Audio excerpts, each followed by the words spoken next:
आप सभी का स्मार्ट अड्डा के ऑफिशियल यूट्यूब चैनल में स्वागत है। इससे पहले हम लोग पार्ट 1 कर चुके हैं, जिसमें हम लोग ऑब्जेक्टिव सीरीज को लेकर चल रहे थे। उस ऑब्जेक्टिव सीरीज का आज पार्ट 2 है, जिसमें आप देखेंगे कुछ क्वेश्चन ऑब्जेक्टिव टाइप के जो क्वेश्चन है, उन क्वेश्चनों को हम लोग पढ़ने की कोशिश करेंगे और एक ऑब्जेक्टिव आप जब बनाओगे उससे कई ऑब्जेक्टिव आपका बन करके सामने आएगा, जिनमें आप उस टाइप के हर एक ऑब्जेक्टिव को आसानी के साथ सॉल्व कर पाओगे। तो चलते हम लोग शुरुआत करते हैं बिना वक्त बिताए। पहला क्वेश्चन है कि मेंढक के प्रजनन को नष्ट करने वाले रसायन का नाम क्या है। आपके सामने 4 विकल्प है। पहला है बेंजीन, दूसरा है यूरिया, तीसरा है एंड्रीन और चौथा है फास्फोरस। ये चारों ऑप्शन, तो आप बोलोगे कौन सा रसायन है जो मेंढक के प्रजनन को नष्ट कर देता है, तो वो आप बोलोगे एंड्रीन। क्या बोलोगे? एंड्रीन।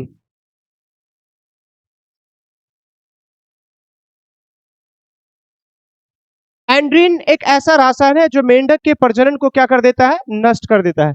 चलिए आगे बढ़ते हैं हम लोग इस क्वेश्चन के बाद। क्वेश्चन नंबर 13 का आंसर था सी। आगे बढ़ते हैं क्वेश्चन नंबर 14 के तरफ। काली मिट्टी उपयुक्त है।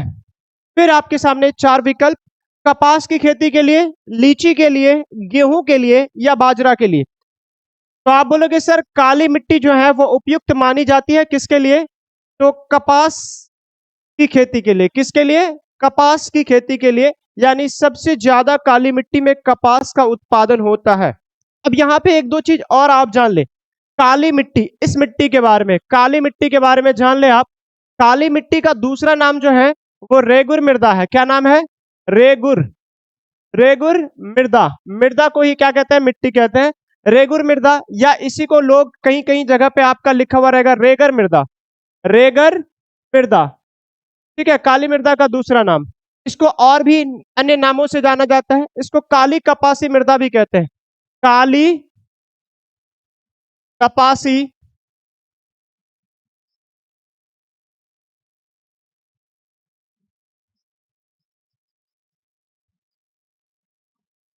काली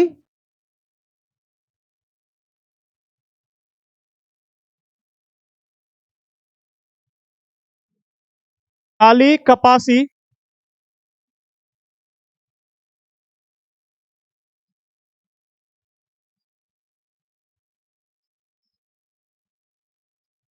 मृदा भी कहते हैं। मृदा भी कहते हैं। और इसको और एक नाम से जाना जाता है, जिसको स्वयं ज्योत मृदा भी कहते हैं। क्या कहते हैं? स्वयं ज्योत मृदा भी कहते हैं। मृदा भी कहते हैं। याद रखिएगा इन बातों को कि काली मृदा का और अन्य नाम क्या क्या है। तो मैंने बताया रेगुर मृदा, रेगर मृदा, काली कपासी मृदा या स्वयं ज्योत मृदा। ठीक है, इसका उपयोग, इस मिट्टी का उपयोग किया जाता है ईंट बनाने के लिए भी इसका प्रयोग किया जाता है। क्या बनाने के लिए? तो ईंट, आपके घर जो बने हुए हैं वो ईंट बनाने का भी काम किया जाता है। ईंट बनाने में भी इस मिट्टी का प्रयोग किया जाता है। ईंट बनाने में भी इस मिट्टी का प्रयोग किया जाता है। इस मिट्टी का प्रयोग किया जाता है। ईंट बनाने में भी इस मिट्टी का प्रयोग किया जाता है। चलिए आगे बढ़ेंगे। इस मिट्टी में प्याज की खेती भी अच्छी होती है। किसकी खेती? प्याज की खेती। आगे बढ़ते हैं हम लोग नेक्स्ट की तरफ। क्वेश्चन नंबर 14 के बाद, और कपास आपको बता चुके थे, इसका आंसर क्या होगा? कपास होगा। अगला चलते हैं हम लोग क्वेश्चन नंबर 15 की तरफ। क्वेश्चन नंबर 15, काली मृदा का दूसरा नाम। जस्ट अभी बताया आपको, क्या बताया? काली मृदा का दूसरा नाम पूछा जाता है। तो आप यहाँ देखोगे बलुई मृदा, जो बिल्कुल होगा नहीं, ये तो होना नहीं है। लाल मृदा, ये भी नहीं होगा। पर्वतीय मृदा, ये भी नहीं होगा। तो होगा कौन सा सर? तो होगा बी नंबर। कौन सा होगा? बी नंबर, यानी जिसको हम लोग रेगुर या रेगर मृदा भी कहते हैं। चलिए आगे बढ़ते हैं। ठीक है, आगे चलते हैं। अगला क्वेश्चन, क्वेश्चन नंबर 16, मरुस्थलीय मृदा किस राज्य में पाई जाती है? क्वेश्चन नंबर 16 कहता है मरुस्थलीय मृदा किस राज्य में पाई जाती है। तो आप बोलोगे सर मरुस्थलीय मृदा जो पाई जाती है वो कहाँ पाई जाती है? तो वो पाई जाती है आपका कहाँ पे? तो बोलोगे राजस्थान। कहाँ बोलोगे? 4 ऑप्शन था आपके सामने। मरुस्थलीय मृदा पाई जाती है राजस्थान में। इनके अलावे आपके सामने और 3 विकल्प है।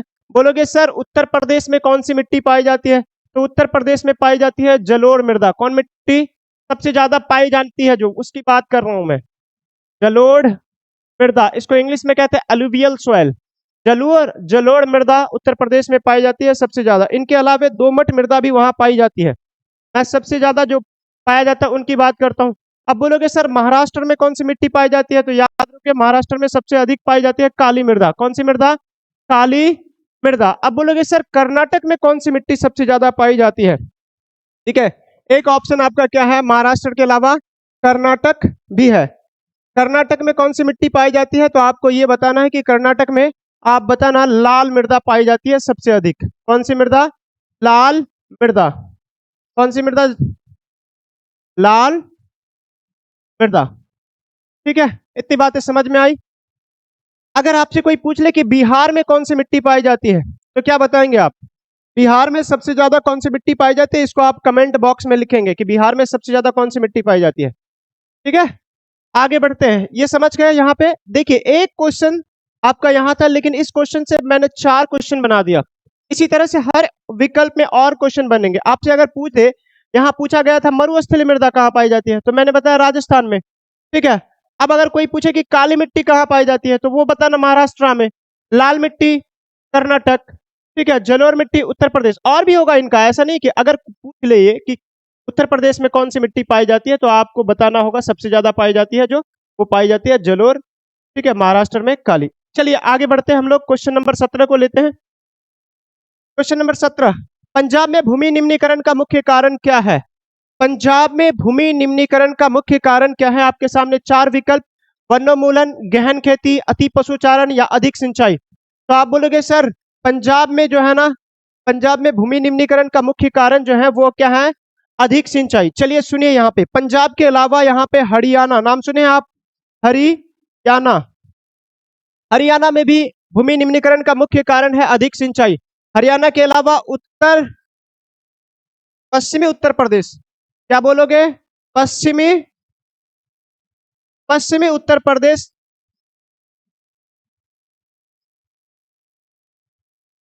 पश्चिमी उत्तर प्रदेश में भी, पश्चिमी उत्तर प्रदेश में भी क्या है, अधिक सिंचाई के वजह से क्या होती है, भूमि निम्नीकरण होती है। अब बोलोगे सर वनोन्मूलन कहाँ होता है और अति पशुचारण कहाँ होती है। ठीक है, यानी भूमि निम्नीकरण अधिक पशु चराने के वजह से कहाँ पे, वनोन्मूलन के कारण कहाँ पे भूमि निम्नीकरण होता है, तो आप याद रखोगे वनोन्मूलन के कारण होता है आपका झारखंड में, छत्तीसगढ़ में, उड़ीसा में। याद क्या क्या रखना है, झारखंड, झारखंड, झारखंड। आप एक राज्य का याद रखोगे नाम, छत्तीसगढ़, छत्तीसगढ़। और एक क्या याद रखोगे, छत्तीसगढ़ के अलावा उड़ीसा। कोई अगर पूछ ले कि उड़ीसा में भूमि निम्नीकरण का कारण क्या है, तो आप बताना डिफोरेस्टेशन, जिसको इंग्लिश में कहते हैं डिफोरेस्टेशन, हिंदी में कहते हैं वनोन्मूलन। ठीक है, याद रखेंगे। अब बोलना अति पशुचारण के वजह से कहां कहां पे क्या होती है, भूमि निम्नीकृत हो जाती है या भूमि निम्नीकरण होती है।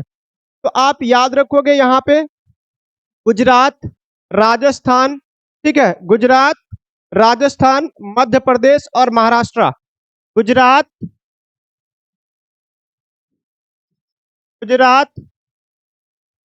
राजस्थान, मध्य प्रदेश को शॉर्ट में लिख देते हैं मध्य प्रदेश, एमपी, और महाराष्ट्र, इन सभी राज्यों में क्या है, अधिक पशुचारण के वजह से क्या होती है, भूमि निम्नीकृत हो जाती है। चलिए, तो इसका जवाब आपका था कि पंजाब में भूमि निम्नीकरण का कारण समझ गए, हरियाणा, पश्चिमी उत्तर प्रदेश भी आप समझ गए कि गुजरात में क्यों होता है भूमि निम्नीकृत, तो अधिक पशुचारण के वजह से, झारखंड वगैरह का पूछेगा तो आप याद रखना इन बातों को। ठीक है, आगे बढ़ते हैं हम लोग। क्वेश्चन नंबर 17 के बाद 18 और 2 क्वेश्चन और इसके बाद बचा हुआ है, बस इतने ही क्वेश्चन आज हम लोगों को पढ़ना है। निम्न में पुरानी जलोढ़ मिट्टी कौन है। अगला क्वेश्चन आपसे पूछा जाता है कि पुरानी जलोढ़ मिट्टी कौन सी है। आप यहाँ पे थोड़ा कॉन्सेप्ट को पहले समझे, उसके बाद आप जवाब दीजिएगा। जलोढ़ मृदा जो है ना, जलोढ़ मृदा, ये जलोढ़ मिट्टी जो आप देख रहे हो, ये जलोढ़ मिट्टी आप याद रखना, ये 2 प्रकार के होते हैं। कितने प्रकार के, कोई अगर आपसे पूछे कि जलोढ़ मिट्टी कितने प्रकार की, तो जलोढ़ मिट्टी 2 प्रकार की होती है। एक को हम लोग कहते हैं खादर, क्या कहते हैं? खादर। और एक को कहते हैं बांगर। क्या कहते हैं बच्चों? बांगर, या इसी को कहीं कहीं लिखा हुआ रहता है भांगर। क्या लिखा हुआ रहेगा? भांगर। ठीक है। जलोढ़ मृदा दो तरह के, कितने तरह के? दो तरह के। एक को हम लोग कहते हैं खादर और दूसरे को बांगर। खादर जो होती है ये नवीन जलोढ़ मृदा होती है। नवीन मतलब नया। नवीन जलोढ़ मृदा होती है। नवीन जलोढ़ मृदा। ठीक है, ये याद रखेंगे कि कौन सा नवीन जलोढ़ मृदा है, तो खादर। और ये बांगर जो है, ये बांगर आप याद रखेंगे, ये बांगर जो है ये पुरानी जलोढ़ मृदा है। कौन सी? पुरानी जलोढ़, जलोढ़ मृदा। ठीक है बच्चों, कोई दिक्कत? अब इनके बारे में और एक दो बातें आप जान ले। नवीन जलोढ़ मृदा जो होती है इसमें क्या होती है, ये अधिक उपजाऊ होती है। आपसे अगर पूछा जाए कि कौन सी मिट्टी ज्यादा उपजाऊ होती है, तो नवीन जलोढ़ मृदा जो होती है वो ज्यादा उपजाऊ होती है। इसकी तुलना में, यानी खादर की तुलना में बांगर जो होती है वो कम उपजाऊ होती है। ऐसे नहीं कि ये उपजाऊ नहीं होती है, लेकिन जब इनके साथ कंपेयर किया जाए तो ये क्या होगा? कम उपजाऊ होगा। और दूसरी बात सुनिए, इसमें ये हम बोले कि ये अधिक उपजाऊ होती है। क्या होती है? अधिक, अधिक उपजाऊ। ये अधिक उपजाऊ होती है। इसकी तुलना में ये कम उपजाऊ होती है। क्या होती है? कम उपजाऊ, कम उपजाऊ होती है। और एक बात और इसमें सुन लीजिएगा आप, ये तो पहला लिखे थे नवीन जलोढ़ मृदा, ये पुरानी जलोढ़ मृदा। ये कौन सी? पुरानी जलोढ़ मृदा। दूसरा पॉइंट अगर लिखोगे तो यह अधिक उपजाऊ होती है। इसका दूसरा पॉइंट क्या लिख लोगे? ये कम उपजाऊ होती है। तीसरा पॉइंट अगर आप देखो तो इसमें क्या होती है, इसमें बाढ़ का पानी, इसमें बाढ़ का पानी हर वर्ष पहुंचता है। इसमें बाढ़ का पानी, इसमें बाढ़ का पानी, बाढ़ का पानी हर वर्ष पहुंचता है। हर वर्ष पहुंचता है। इसमें बाढ़ का पानी हर वर्ष पहुंचता है, पहुंचता है। और इसमें क्या होती है कि इसमें बाढ़ का पानी हर वर्ष नहीं पहुंचता है। इसमें बाढ़ का पानी, बाढ़ का पानी हर वर्ष नहीं पहुंचता है। हर वर्ष नहीं पहुंचता है, नहीं पहुंचता है। बाढ़ का पानी हर वर्ष पहुंचने की वजह से ये क्या हो जाती है? वो होती है अधिक उपजाऊ, और ये क्या हो जाती है? ये होती है कम उपजाऊ। कोई दिक्कत यहां तक नहीं होना चाहिए। अब देखिए आपका क्लियर हो गया। यहाँ पूछा जाता है कि पुरानी जलोढ़ मृदा, तो यहाँ देखिए पॉइंट नंबर एक में पुरानी जलोढ़ मृदा क्या है? बांगड़ है। तो आप क्या कहोगे? आंसर क्या हो जाएगा आपका? बांगड़ हो जाएगा। कोई दिक्कत? यहां तक भी कोई दिक्कत नहीं होनी चाहिए। चलिए आगे बढ़ते हैं हम लोग। क्वेश्चन नंबर 18 की तरफ चलते हैं। निम्न में से पुरानी जलोढ़ मृदा में क्या था? भूमि निम्नीकरण। 18 में 18 नंबर क्वेश्चन देख लिए। बांगड़ को क्या कहते हैं? पुरानी जलोढ़ मृदा। उनके बाद हम लोग चलते हैं आगे। ठीक है, आगे चलते हैं। निम्न में से कौन मृदा निर्माण के कारक है? क्या पूछा जा रहा है? मृदा निर्माण के कारक। तो याद रखेंगे मृदा निर्माण के मुख्य रूप से 7 कारक हैं। कितने कारक? मैं उन कारकों को लिख देता हूं। सबसे पहले आप सुन लीजिएगा मृदा निर्माण के कारकों में उच्चावाच या धराकृति, उच्चावाच या धराकृति, मूल शैल या चट्टान, मूल शैल या चट्टान। तीसरा याद रखेंगे जलवायु। चौथा याद रखेंगे जैव पदार्थ।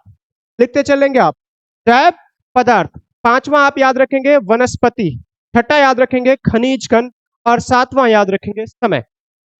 तो मृदा निर्माण के मुख्य कारकों को अगर देखा जाए तो मृदा निर्माण के मुख्य कारक, मुख्य रूप से मृदा निर्माण के कारक। ठीक है, आपसे अगर कोई पूछे कि मृदा निर्माण के कारक कौन कौन से हैं तो आप सुनते चलिए। मृदा निर्माण के कारक, आप अगर पहली बात अगर देखोगे मृदा निर्माण के कारक में, तो वो क्या क्या है? सबसे पहला आपको मैंने बताया उच्चावाच या धराकृति। उच्चावाच,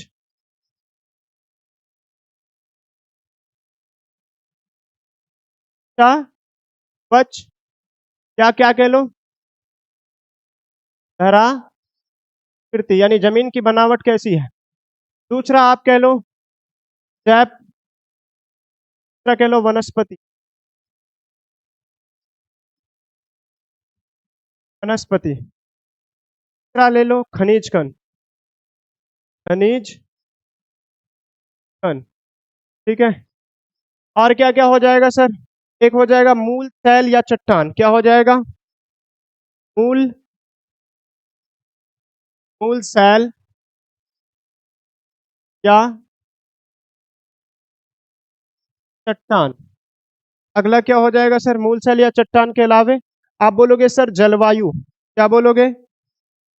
जलवायु। और क्या बोलोगे सर? छठा मैं यहाँ लिख देता हूँ, जलवायु के अलावा जैव पदार्थ। क्या बोल लोगे? जैव पदार्थ। और सातवां क्या बोल लोगे सर आप? ये हो गया उधर सातवां। मुख्य रूप से मैं बोला कि सात कारक मुख्य रूप से है समय। ठीक है, ये मेन है, यानी मृदा निर्माण में ये मुख्य कारक है मृदा निर्माण के लिए। सबसे पहला उच्चावच या धाराकृति, दूसरा वनस्पति, खनिज कण, सॉरी कण गलत लिखा गया है यहाँ पे, खनिज कण। ठीक है, मूल सैल या चट्टान, जलवायु, ये चट्टान है, जलवायु, जैव पदार्थ और समय। यहाँ पे आप देखेंगे ऑप्शन के हिसाब से अगर चले तो जलवायु भी हो रहा है। ठीक है, हो रहा था सर, जलवायु भी है, वनस्पति भी है, चट्टान भी है। तो इनमें से सभी, क्या आंसर होगा इसका? इनमें से सभी, मृदा निर्माण के ये सभी कारण है। लास्ट क्वेश्चन आज का चलते हैं हम लोग, क्वेश्चन नंबर 19 के बाद क्वेश्चन नंबर 20 आज का लास्ट क्वेश्चन है सर। काली मिट्टी कहाँ पाई जाती है? आपके सामने ऑप्शन। इससे पहले मैं काली मिट्टी जब परार बता रहा था तो काली मिट्टी के बारे में मैं बता चुका हूँ। तो काली मिट्टी कहाँ पाई जाती है? तो आप थोड़ी देर पहले मैं लिखा था काली मिट्टी पाया जाता है महाराष्ट्र में। अब बोलोगे सर झारखंड, पश्चिम बंगाल और अरुणाचल प्रदेश में कौन सी मिट्टी पाई जाती है? झारखंड, पश्चिम बंगाल और अरुणाचल प्रदेश में कौन सी मिट्टी पाई जाती है? तो यहाँ पे अरुणाचल प्रदेश अगर आप देखोगे तो अरुणाचल प्रदेश में पर्वतीय मृदा पाई जाती है। पर्वतीय, पर्वतीय मृदा यहाँ पाई जाती है, पर्वतीय मृदा यहाँ पाई जाती है। पश्चिम बंगाल में कौन सी मिट्टी पाई जाती है सर? पश्चिम बंगाल में जलोर मिट्टी पाई जाती है। कौन सी मिट्टी? जलोर मृदा कह लो, जलोर मृदा को या मिट्टी को, बात एक ही, जलोर मृदा। इसके बाद झारखंड में अगर कोई पूछ ले, झारखंड में कौन सी मिट्टी पाई जाती है? शायद इससे पहले हम लोग लिखे थे, झारखंड में पाई जाती है लाल मिट्टी, लाल मृदा पाई जाती है। कौन सी मृदा? लाल मृदा। ठीक है बच्चों, इसी तरह के क्लास अगर आपको देखना है तो हमारे यूट्यूब चैनल को सब्सक्राइब कर ले, लाइक कमेंट और शेयर करना ना भूलें।